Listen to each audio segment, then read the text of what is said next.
गुलबर्गा शहर में exclusive ladies के लिए एग्जीबिशन होने जा रहा है, जहां fashion, jewellery, lifestyle, handicraft, beauty और दीगर बहुत कुछ इस एग्जीबिशन में देखा जाएगा।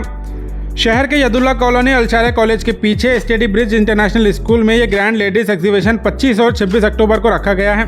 इस एग्जीबिशन का मकसद स्मॉल स्केल्स बिजनेस और टैलेंटेड वुमेन्स को सपोर्ट और शोकेस करना है, ताकि वुमेन्स अपने प्रोडक्ट और स्किल को दुनिया के सामने ला सकें।